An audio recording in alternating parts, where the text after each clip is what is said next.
Hello everyone, welcome to my channel exam struggle. तो कैसे हैं आप सब लोग? आई होप कि सब लोग अच्छे होंगे और अच्छे से अपनी तैयारी को कर रहे होंगे। तो यार काफ़ी दिन बाद लौट रहे हैं एक वीडियो के साथ में, जो कि काफ़ी इसके डाउट आ रहे थे और काफ़ी कमेंट्स भी आ रहे थे और मैसेज भी टेलीग्राम पे देखने को मिल रहे थे कि भैया डॉक्यूमेंट्स के बारे में बताएं कि दिल्ली पुलिस कांस्टेबल की जो वैकेंसी आ रही है उसके डॉक्यूमेंट्स के बारे में बताएं और थोड़ा बताएं कि यार मोटिवेशन नहीं बन पा रहा है, कैसे चीज़ों को करें। ठीक है, क्योंकि देखो आपके अभी एग्जाम होने में है काफ़ी लंबा टाइम। ठीक है, तो वो सारी चीज़ों को देखते हुए आज पूरी बताने वाला हूँ सारी चीज़ें, किस तरीके से हम अपनी तैयारी को लेके चलना है और हमें कौन कौन से अपने डॉक्यूमेंट्स अपने रेडी करा लेने हैं। ठीक है, तो आज उसी टॉपिक पे हम बात करने वाले हैं। तो चलिए वीडियो को स्टार्ट करते हैं। तो हमारा जो टॉपिक होने वाला है हमारा, आज हम बात करेंगे कि हमें कौन कौन से अपने डॉक्यूमेंट्स बनवाने हैं, कौन कौन से हमें डॉक्यूमेंट्स की नीड है और कौन कौन से डॉक्यूमेंट्स हमें जो है बनवाने पड़ेंगे अपने। ठीक है, तो आइए वीडियो को स्टार्ट करते हैं। तो यार पहली चीज़ मैं आप लोगों को बता दूं कि आप लोगों को क्या है, पहली चीज़ ये है कि आप लोगों को पता होना चाहिए कि देखो जो आपका कैलेंडर था, जो एसएससी द्वारा, जो एसएससी ने रिलीज़ करा था, एसएससी का जो कैलेंडर था ना, ठीक है, कैलेंडर, तो वो क्या हो गया है आपका, रिजेक्ट कर दिया गया है। ठीक है,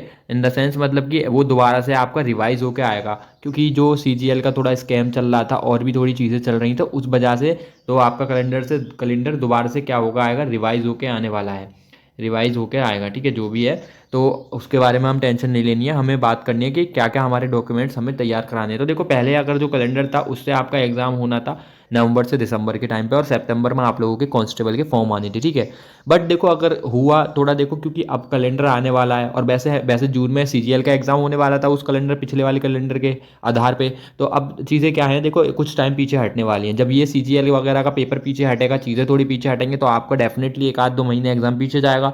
तो आपका जहाँ नवंबर दिसंबर में होता तो वहाँ एक महीने अगर पीछे हटा तो आपका जनवरी से दिसंबर से जनवरी में आपका एग्जाम डेफिनेटली हो जाएगा। ठीक है, और अगर आप लोगों ने अभी भी अपनी तैयारी स्टार्ट नहीं करी है तो अभी भी काफ़ी टाइम है और अपनी तैयारी को स्टार्ट कर दो। ठीक है, अभी भी आप लोगों के पास में लगभग 7 से 8 महीने है। 7 से 8 महीने मैं मानता हूँ कि अगर आप लोग बिगनर भी हो ना तो काफ़ी इनफ है। ठीक है, कोई भी बिगनर बच्चा है और तैयारी स्टार्ट करना चाहता है, डेली डेली थोड़े थोड़े शेड्यूल के साथ में अपनी तैयारी स्टार्ट करिए, छोटे छोटे टारगेट्स बनाइए। ठीक है, तो चलिए वीडियो को आगे बढ़ाते हैं, ज़्यादा टाइम वेस्ट नहीं करते। ठीक है, तो आइए देखते हैं आगे। चलिए एक मिनट, तो हम बात करने वाले हैं। देखो यार पहली चीज़ आती है दिल्ली पुलिस में लगने के लिए आपको जो मैंडेटरी चीज़ होने वाली है। ठीक है, अगर आप मेल कैंडिडेट हो, आप लोग अगर मेल हो, ठीक है, देखो फीमेल के लिए ये चीज़ इंपॉर्टेंट नहीं होने वाली है। अगर आप लोग मेल हो तो ये चीज़ आपके लिए बहुत ज़्यादा इंपॉर्टेंट होने वाली है। तो वो होने वाली है आप लोगों का ड्राइवर लाइसेंस। ठीक है, ड्राइवर लाइसेंस एक बहुत इंपॉर्टेंट चीज़ हो जाती है अगर आप लोग मेल कैंडिडेट हैं तो।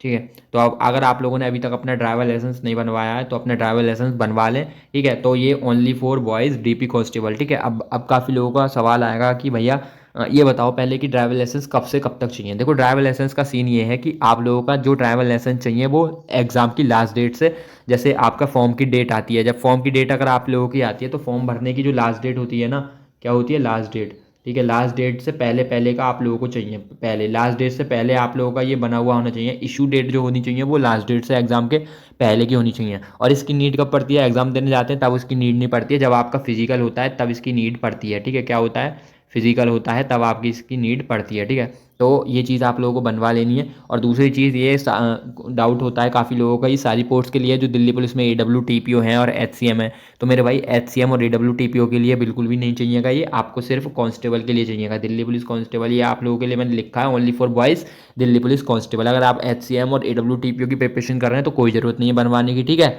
और वैसे अगर बनवाना चाहते हैं तो बनवा लेना, क्योंकि अच्छा ही है यार, देखो बनवा लोगे तो प्रॉब्लम नहीं है, आप लोगों को फ़ायदा ही होगा। और सेकंड थिंग ये है कि देखो ये लड़कियों के लिए तो बिल्कुल नहीं है, जो लड़के लोग हैं उनको ही अपना बनवाना है, गर्ल्स के लिए नहीं है। ठीक है, ये गर्ल्स के लिए नहीं, गर्ल्स को कोई ज़रूरत नहीं है इसकी बनवाने की। ठीक है, तो ये सारी चीज़ें, पहला आपका डॉक्यूमेंट क्या होगा, ड्राइवर लाइसेंस अपना बनवा लें। ठीक है, उसके बाद हम बात करते हैं, सेकंड आता है आप लोगों का कास्ट सर्टिफिकेट। ठीक है, तो कास्ट सर्टिफिकेट की बात करते हैं। देखो कि अगर आप लोग, कास्ट सर्टिफिकेट उन लोगों को बनवाना है जो कि जैसे OBC में आते हैं, SC ST में आते हैं, जनरल वालों को कोई ज़रूरत नहीं है अपना कास्ट सर्टिफिकेट बनवाने की, क्योंकि देखो दिल्ली के अंदर आप लोगों को दिखाना भी तो है कि हम इस कास्ट के हैं, तभी तो आप लोगों को कोटा मिलेगा। ठीक है, तो वही चीज़ है। सेकंड चीज़ ये है कि देखो बहुत से लोगों का डाउट आता है कि जो जाट होते हैं, जो जाट होते हैं, ठीक है, तो जो जाट हैं वो कौन सी कैटेगरी में आएंगे, क्योंकि देखो जाटों का क्या सीन होता है ये, कि देखो भाई यूपी के अंदर जो जाट आते हैं वो आते हैं भाई साहब OBC के अंदर आते हैं। यूपी के अंदर किस में आते हैं, जाट OBC के अंदर आते हैं। बट जो सेंट्रल की कोई सी भी नौकरी अगर आप करोगे, दिल्ली पुलिस या कुछ भी, तो आप लोगों को क्या करना है, आप लोग जनरल में काउंट होगे। OBC में ओनली काउंट कहाँ के होंगे, दिल्ली के जाट। दिल्ली में जो रहने वाले जो जाट हैं ना, जो दिल्ली के हैं जाट, उनको काय में काउंट करा जाएगा, OBC में। और बाहर के यूपी के जो जाट हैं उनको काय में काउंट किया जाएगा, वो जनरल में काउंट होंगे, ठीक है। तो ये चीज़ क्लियर हो जाएगी। और कास्ट सर्टिफिकेट किस किस को बनवाना है भाई, देखो अगर आप लोग SC ST से हो तो अपना कास्ट सर्टिफिकेट बनवा लें अच्छे से, और ये सारे डॉक्यूमेंट्स अपने रेडी करा लें, ठीक है। और एक चीज़ और है, देखो कि कास्ट सर्टिफिकेट जो आप लोगों को बनवाना है वो आपका सेंट्रल का होना चाहिए, स्टेट का नहीं। अगर आप यूपी के हो, ठीक है, SC ST कैटेगरी से आप यूपी के हो, तो आपको जो कास्ट सर्टिफिकेट बनवाना होगा वो आपको कहाँ का बनवाना है, वो सेंट्रल का कास्ट सर्टिफिकेट आपका चलेगा, ठीक है। तो मेरे भाई ये चीज़ ध्यान रख लेना अपने अच्छे से, ठीक है। तो आइए आगे चलते हैं। देन उसके बाद जो आपका डॉक्यूमेंट्स आता है, तीसरा डॉक्यूमेंट्स आता है, ये तो काफ़ी इंपॉर्टेंट है, और ये सारी चीज़ें आप लोगों के पास होंगी भी अगर आप लोग तैयारी कर रहे हो तो आपकी ये चीज़ आती है 10th और 12th की। 10th और 12th की क्या चीज़ आप लोगों के पास, ये मार्कशीट आपकी होनी चाहिए। वो तो सबके पास ही होंगे क्योंकि वो आपके पास होगी, देखो मैंने ऑलरेडी लिख रखा है, ठीक है। बट मैं बता रहा हूँ, जैसे कोई भी अपना अपना फॉर्म वॉर्म भरें या कुछ है, मार्कशीट लटक जाती है, कुछ भी हो जाता है कि अभी आई नहीं है, स्कूल से नहीं ले पाते, तो भाई फॉर्म भरने से पहले पहले अपनी मार्कशीट ले लेना, ठीक है। मार्कशीट बहुत ज़्यादा ज़रूरी हो जाती है, मार्कशीट के बिना आपका कोई फॉर्म वॉर्म ढंग से नहीं भरा जाएगा। तो मार्कशीट है ये इंपॉर्टेंट, अपने डॉक्यूमेंट्स रेडी रखना फॉर्म की डेट आने से पहले पहले, ठीक है। देन उसके बाद हम बात करते हैं, ये कहा था NCC सर्टिफिकेट। तो मेरे भाई अगर आप लोगों ने NCC कर रखी है ना, तो NCC के आप लोगों को बहुत ज़्यादा फ़ायदे मिलने वाले हैं इसके अंदर। क्या बहुत ज़्यादा फ़ायदे मिलेंगे, कैसे फ़ायदे मिलने वाले हैं, तो देखो NCC के जो फ़ायदे होने वाले हैं, आपको बेनिफिट्स मिलेंगे। अगर आप लोगों ने A सर्टिफिकेट कर रखा है तो आपको 2 नंबर मिलेंगे, B सर्टिफिकेट है तो 3 नंबर, अगर तीनों सर्टिफिकेट कर रखे तो आपको दिल्ली पुलिस में 5 नंबर मिलेंगे। सपोज आपकी मेरिट जाती है 70 पे, ठीक है, एकदम मतलब मैं बता रहा हूँ ये रियल हो ना हो, ठीक है, आपकी 70 पे गई इस बार मेरिट, ठीक है, और आपके मार्क्स कितने बने, 68 मार्क्स बने, ठीक है। उसके बाद में अगर आप लोगों के पास में A सर्टिफिकेट NCC का है तो आपको 2 नंबर यहाँ से मिल जाएंगे, तो आपके 70 नंबर हो जाएंगे और आप क्या है मेरिट के अंदर आ जाएंगे, ठीक है। और जो बंदा जिसके पास NCC नहीं है ना, और उसके अगर 69 पॉइंट भी नंबर है ना, देखो अगर 69 पॉइंट अगर 9 भी नंबर है ना, तो वो यहाँ से रह जाएगा, वो लटक जाएगा। तो कितना देखो फ़ायदा मिलने वाला है NC का। तो मेरे भाई NCC अगर नहीं है तो कर लो, वैसे इतनी जल्दी हो नहीं पाएगी, और नहीं है तो नहीं है, और है तो है, फिर है तो अच्छे आपको फ़ायदा ही मिलने वाला है, ठीक है। देन उसके बाद में बात करते हैं, देखो तो ये आप लोगों के सारे डॉक्यूमेंट्स हो गए। अब बात करते हैं मेन चीज़ की, भाई मोटिवेशन, है ना, कि यार पढ़ने के लिए मोटिवेशन नहीं आ रहा है। देखो यार मोटिवेशन की बात ये है कि एक चीज़ बताऊँ आप लोगों को, मोटिवेशन की इस टाइम ढूंढने की कोई ज़रूरत नहीं है। अपना क्या करो, देखो यार पढ़ाई के अंदर एक अपना इंटरेस्ट जगा के लेके चलो। देखो कोई भी काम है उस चीज़ के अंदर इंटरेस्ट जब बनता है जब हम उसको थोड़ा थोड़ा चीज़ों को लेके चलते हैं। कभी भी आप लोग कोई भी चीज़ वर्डन लेके चलोगे ना, वर्डन, देखो ये वर्डन एक ऐसी चीज़ है ना भाई साहब, ये ज़िंदगी झंड कर देता है, डिप्रेशन में डाल देता है। अब बंदा डिप्रेशन में आ जाएगा और ये बर्डन ख़त्म नहीं होता। तो देखो क्या है ना, देखो आप लोगों को क्या करना है, अपने डेली डेली थोड़े थोड़े टारगेट बनाओ, छोटे छोटे टारगेट बनाओ। देखो ठीक है, जैसे आपको मैथ्स पढ़नी है, मैथ्स रीजनिंग हो गया, आपको अपना मैथ्स में क्या करना है कि हाँ भाई 4 दिन के अंदर, 4 से 5 दिन के अंदर मुझे एक चैप्टर खत्म करना है, ठीक है। 4 से 5 दिन के अंदर एक चैप्टर खत्म करना है। इसके अंदर मैं क्या करूँगा, डेली में 2.5 घंटे, 2.5 से 2 घंटे मैं मैथ पढ़ूंगा, ठीक है। क्या करूँगा मैं 2.5 से 2 घंटे मैथ पढ़ूंगा। मैथ्स के अंदर मुझे क्या करना है, देखो पहले मैं अपने 4 दिन लेक्चर देखूंगा, ठीक है। 4 दिन तक मैंने लेक्चर देख लिए, ठीक है। अपने लेक्चर देख के मैंने 4 दिन में अपने लेक्चर खत्म करे। सपोज आपके 8 लेक्चर हैं, ठीक है, तो 2-2 लेक्चर्स निपटा सकते हो डेली डेली, ठीक है। 2x पे देख कर 2-2 लेक्चर आप ऐसे निपटा सकते हो। सुबह में 2 लेक्चर देख लो, उसके बाद में शाम में 2 लेक्चर देख लो। एक साथ 2 लेक्चर देखने की कोई भी ज़रूरत नहीं है।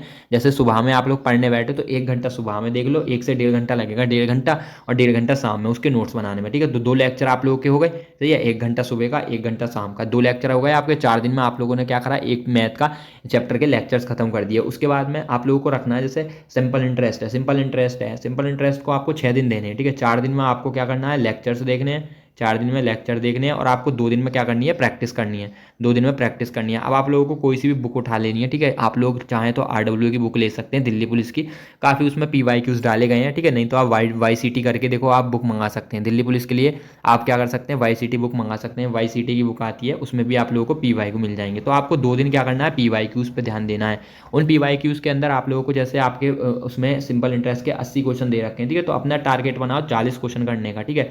40 क्वेश्चन वो आपको कैसे करने हैं मैं आपको बता दूं। देखो जैसे हम लोग तोड़ तोड़ के मैथ्स को कर रहे थे ना, तो आपको कैसे करना है, 40 क्वेश्चन एक दिन में, 40 क्वेश्चन, तो 20 क्वेश्चन आप लोगों को सुबह में खत्म करने हैं, 20 क्वेश्चन आप लोगों को शाम में खत्म करने हैं। इन 20 क्वेश्चन के लिए आपको देना है 1.5 घंटा, ठीक है। 1.5 घंटे में आप लोग ईजिली 20 क्वेश्चन कर लोगे, गारंटी से दे रहा हूँ, ठीक है। और इजी इन क्वेश्चंस के अंदर आप लोगों को क्या क्या करना है, पहले आपको इजी क्वेश्चंस करने हैं, ठीक है। इसके अंदर इजी क्वेश्चंस आप मुश्किल से, सही बताऊँ ना, आपने जब चैप्टर पढ़ लिया ना, तो आप आधे घंटे के अंदर इन ईजी क्वेश्चन को कर लोगे, 30 मिनट के अंदर कर लोगे। सपोज आपने 15 क्वेश्चन निपटा दिए भाई 30 मिनट में, ठीक है। 15 नहीं, मैं 12-13 क्वेश्चन भी मानना हूँ, तो 8 से जो 9 क्वेश्चन बचेंगे ना, 8 से 9 क्वेश्चन के लिए आप आराम से अपना जो है टाइम बचा सकते हैं, और अपना आराम से डेढ़ घंटे के अंदर कर सकते हैं, सही है। तो आप लोगों ने डेढ़ घंटा में सुबह में कर लिया, डेढ़ घंटे में आप लोगों ने 20 क्वेश्चन, उसके बाद शाम के टाइम आपने डेढ़ घंटा देके 20 क्वेश्चन, 40 क्वेश्चन आपके डन हो गए, ठीक है। 2 दिन के अंदर आप लोगों ने 80 क्वेश्चन अपने कंप्लीट कर लिए, ठीक है। इस तरीके से 6 दिन में आप लोगों का क्या हो जाएगा, एक चैप्टर कंप्लीट हो जाएगा। 6 दिन में आप लोगों का एक चैप्टर कंप्लीट हो जाएगा। इस तरीके से ही आप लोगों को हर चीज़ का टाइम टेबल बना के चलना है, ठीक है। और आप लोग ना अपनी लिमिट देखो, एक दिन पढ़ के देखो आप कितना पढ़ पा रहे हो। अगर आप लोग 8 घंटे पढ़ पा रहे हो ना, तो उसको आप लोगों को ना 6 घंटे का टाइम टेबल बनाओ, 6 से 7 घंटे का टाइम टेबल बनाओ। इसके अंदर आपको रिवीजन भी इंक्लूड करना है, ठीक है। रिवीजन भी इंक्लूड करना है। थोड़ा थोड़ा पढ़ो, थोड़ा थोड़ा पढ़ के, ये वाली बात है ना कि एक बूंद बूंद से सागर भरता है। जैसे आप लोग बिल्कुल भी नहीं पढ़ रहे हो ना, ठीक है, तो थोड़ा थोड़ा पढ़ोगे तो चीज़ें होंगी। वो कहते हैं कि something is better than nothing. तो कुछ ना कुछ तो अपना पढ़ते रहो, ठीक है, धीरे धीरे। और इंटरेस्ट क्रिएट करो पढ़ाई के अंदर, क्या करना है, इंटरेस्ट क्रिएट करो, ठीक है। और अभी ज़्यादा मॉक टेस्ट के पीछे मत भागो, मॉक टेस्ट के पीछे मत भागो। देखो मैं देख रहा हूँ यूट्यूब के अंदर स्कोर दिखाते रहते हैं लड़की लड़के, भाई मत भागो, पहले प्रॉपर सिलेबस कंप्लीट कर लो। 1 डेढ़ महीने के अंदर आप वो छलाक लगा सकते हो ना मॉक टेस्ट के अंदर। नॉलेज ही नहीं है तो मॉक टेस्ट क्यों देना, सारे क्वेश्चन तो आप नोट करते रहोगे। जैसे आप लोगों ने सिलेबस कर लिया, उसमें मॉक टेस्ट में कोई भी क्वेश्चन गलत होगा तो फिर वही क्वेश्चन नोट करोगे ना आप। अगर आप लोगों ने अभी सिलेबस कंप्लीट नहीं करा, आप लोग मॉक देते हो, ठीक है, तो मॉक टेस्ट के अंदर आप लोगों के जीएस के अंदर सपोज आप लोगों ने मुश्किल से 8 क्वेश्चन अटैम्प्ट करें, कितने क्वेश्चन अटैम्प्ट करें, 8 क्वेश्चन अटैम्प्ट करें। उसके बाद में आप लोगों की कितनी है, 50 नंबर की जीएस है। तो भैया जो आपके 42 क्वेश्चन है उनको कहाँ तक नोट करोगे, कहाँ तक रिवाइज करोगे, क्योंकि तुम पे आते नहीं है, ठीक है। तो जब आपका सिलेबस हो जाए तो आपने 20 क्वेश्चन या 25 क्वेश्चन आप लोगों ने कर लिए, तो 20 के 25 क्वेश्चन आप लोग उनको रिवाइज कर सकते हो, नोट कर सकते हो। ये चीज़ मैं आप लोगों को समझा रहा हूँ जीके जीएस के अंदर, ठीक है। तो इस तरीके से पढ़ाई करो, अपनी अंदर दिमाग में ही रखो, हाँ सिलेक्शन लेना है। और बढ़िया आराम से फिजिकल पे ध्यान दो, अपना जिम विम जाओ भाई, आराम से बॉडी पे ध्यान दो और किसी चीज़ों पे ध्यान मत दो, ठीक है। तो 6 से 7 घंटा अपनी पढ़ाई करो, 8 8 आवर तक पढ़ाई करो, 1 2 घंटे अपने जिम के अंदर दो, ठीक है भाई, जिम के अंदर दो। तो अपना अच्छे से जिम विम करो और अपनी मेहनत करो और कुछ अपना साइड हसल पे भी काम करो, ठीक है। मेरा घर एकदम गवर्नमेंट जॉब के अंदर ही पीछे मत पड़ जाओ, ठीक है। देखो लाइफ बहुत अनसर्टेन है, कहीं पे भी जा सकती है, ठीक है। इस टॉपिक के बारे में बाद में बात करेंगे, काफ़ी लंबी वीडियोस हो जाएगी। तो मिलते हैं नेक्स्ट वीडियो में। अगर वीडियो अच्छी लगी हो तो लाइक करें, कमेंट करें, चैनल को सब्सक्राइब करें, वीडियो को शेयर करें। Thank you.